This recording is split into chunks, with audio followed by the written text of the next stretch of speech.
વાતો કરવા માટે આવ્યો છું.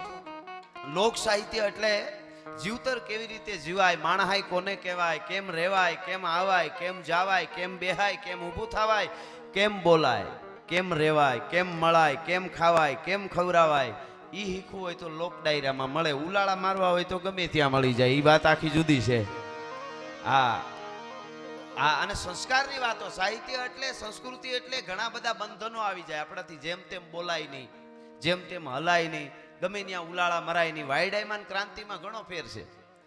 હા, પણ કાયમ મારા પ્રોગ્રામમાં કહું છું કે અમારી વાતો એ જ સાંભળી શકે, અમારા ગીતો એ જ સાંભળી શકે જેના ઉજળા સંસ્કાર હોય અને જેના લોહીના ગુણ હોય.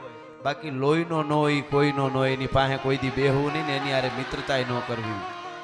મરદની પાસે બેહવું. મરદ કોને કહેવાય? ખોટા ઉફાણા ન નાખે.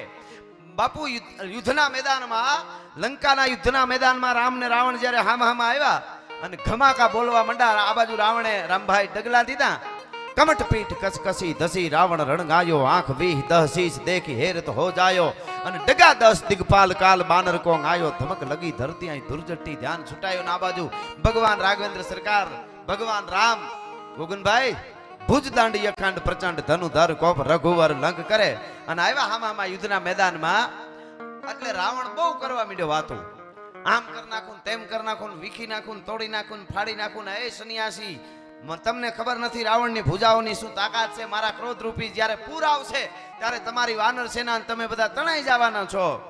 મેં આ કરી નાખેલું છે, મેં કૈલાસને ઉપાડેલો છે, મેં આમ કર્યું છે, મેં આમ કર્યું છે, હું આને જીતીને બેઠેલો છું. રામ, તને ખબર નથી તારી હું દિશા થવાની છે. બહુ કહેવા માંડ્યો એટલે ધીરેક દઈને જાંબુવનજીએ રામને કીધું, પ્રભુ આટલી વાતો ફાકા મારે છે રાવણ, તો જરાક જવાબ દેવો જોઈએ તમારે. તમે કાંઈ જેવા તેવા નથી. જે રાવણને 6 મહિના બગલમાં રાખી અને ફરતો તો ઈ વાલી, રાવણને બગલમાં રાખીને ફરવા વાળો વાલી, એને હું મારીને આવ્યો છું એમ કહી દો ને રામ. કોણે કીધું? જાંબુવને. પ્રભુ રામ, તમે એને કહી દો કે તમે કોણ છો? રાવણ એટલી બધી હાવ મેં આમ ને મેં આમ કરેલું ને આટલા જણાને આમ કરી નાખેલું, તો તમે જરાક એને કહી દો ને કે હું ઈ શું, રામ છું, કે મેં વાલીને પણ માર્યો છે, મેં તાડકાને મારી છે, કહી દો. તો એ રામે ધીરેક દઈને કીધું, જાંબુવન 10 મોઢેથી વાતો કરે એને જવાબ ન દેવાના હોય, એક જ મોઢેથી બોલતા હોય એને જવાબ દેવાના હોય.